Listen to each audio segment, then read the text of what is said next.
Michael Saylor dari MicroStrategy kembali mengakumulasi 13.627 Bitcoin. Total cadangan mencapai 687.410 Bitcoin. Yo guys, balik lagi bersama dengan saya Sagio Sugiarto. Di video kali ini di tanggal 13 Januari 2026 saya share lagi berita update mengenai kripto. Langsung saja kita masuk ke berita yang pertama. Dubai terus memperkuat posisinya sebagai ibu kota kripto dunia. Baru-baru ini, Otoritas Jasa Keuangan Dubai (DFSA) yang mengatur wilayah Pusat Keuangan Internasional Dubai (DIFC) mengumumkan perubahan signifikan terhadap aturan kelayakan token kripto atau yang biasa disebut Crypto Token Suitability. Langkah ini menandai era baru bagi industri Web3 di Timur Tengah, di mana regulasi dibuat lebih dinamis untuk mengakomodasi inovasi tanpa mengabaikan aspek perlindungan konsumen yang ketat. Perubahan ini memberikan wewenang lebih besar kepada perusahaan finansial yang berlisensi untuk menawarkan token kripto kepada klien mereka secara lebih efisien. Melansir laporan dari Cointelegraph, DFSA kini melonggarkan kriteria terkait token kripto yang diakui. Hal ini memungkinkan institusi untuk menilai sendiri kelayakan sebuah aset berdasarkan profil resiko klien masing-masing.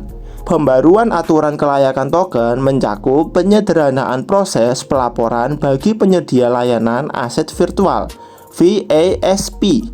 Alih-alih harus menunggu daftar panjang persetujuan dari regulator untuk setiap token baru, perusahaan kini dapat bergerak lebih lincah merespon tren pasar global, asalkan mereka tetap mematuhi standar uji tuntas yang telah ditetapkan.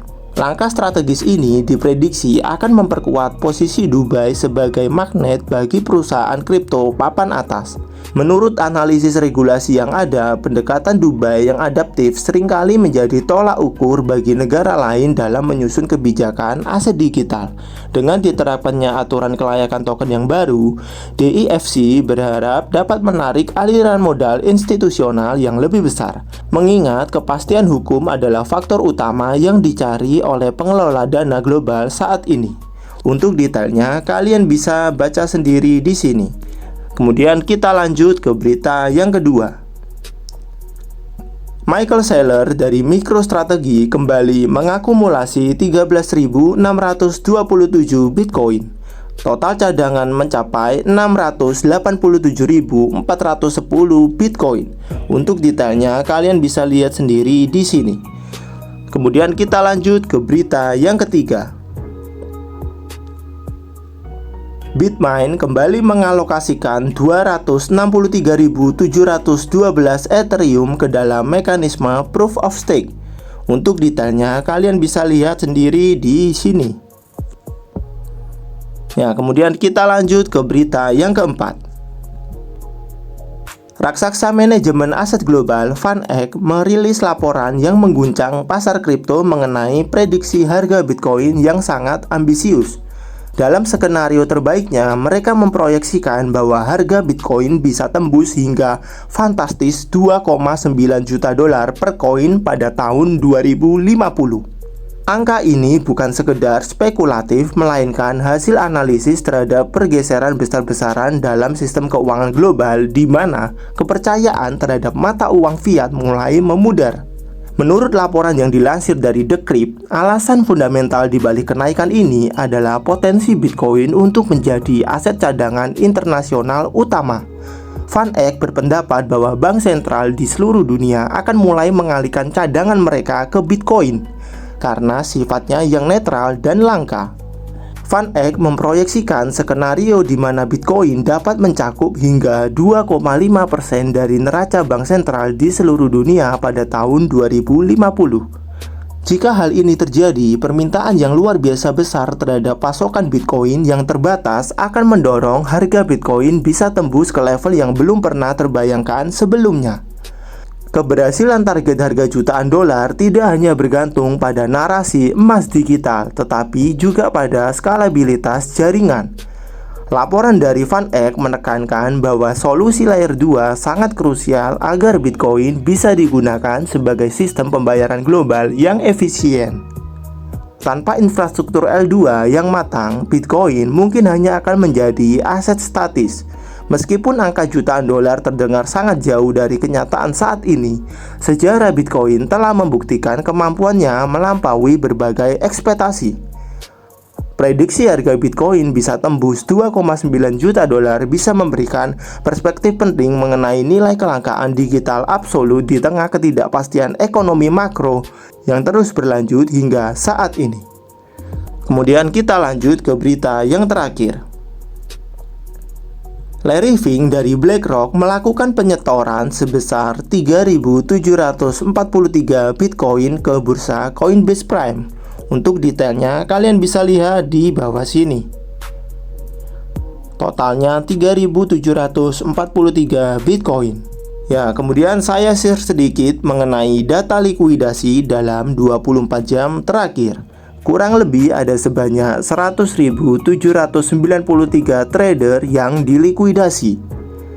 Total likuidasi mencapai 260 juta dolar. Mayoritas yang kena likuidasi ada di exchange Binance, Bybit, dan juga DEX Hyperliquid. Seperti biasa, saya mengingatkan kepada kalian semua, jika kalian tidak mengerti bagaimana cara untuk menganalisa market kripto dengan menggunakan grafik, lebih baik kalian belajar dulu. Jangan kalian asal masuk, kalian melakukan trading tanpa kalian belajar. Setelah kalian sudah belajar dan kalian sudah mengerti bagaimana cara untuk menganalisa market, maka kalian bisa mencoba untuk trading di market spot.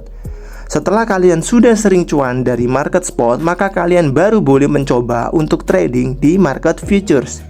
Jika kalian ingin lebih aman, maka kalian bisa berinvestasi saja di market spot. Jika kalian berinvestasi di market spot, kalian hanya perlu mempelajari aset-aset kripto apa yang bagus untuk diinvestasi. Kalian harus belajar bagaimana fundamental dari setiap proyek-proyek kripto agar kalian tidak masuk ke aset yang salah. Namun jika kalian tidak ada waktu untuk mempelajari aset-aset kripto namun ingin berinvestasi di dalamnya, maka kalian bisa mengecek di kolom deskripsi. Di situ ada link ebook saya, di mana kalian bisa melihat ada top 10 aset kripto dengan fundamental terbaik. Ebook ini saya buat khusus buat kalian yang memang tidak ada waktu untuk mempelajari aset kripto namun ingin berinvestasi di dalamnya. Ya, kemudian saya share juga kondisi market kripto hari ini di tanggal 13 Januari 2026. Seperti yang kalian lihat di sini, Bitcoin kembali mengalami sedikit kenaikan sebesar 0,35%. Jika kalian lihat dalam kurun waktu 7 hari terakhir, Bitcoin masih terhitung mengalami penurunan sebesar 2,5%. Sehingga kalau kalian melihat aset kripto yang lain juga mengalami hal yang sama, yakni mengalami sedikit penurunan.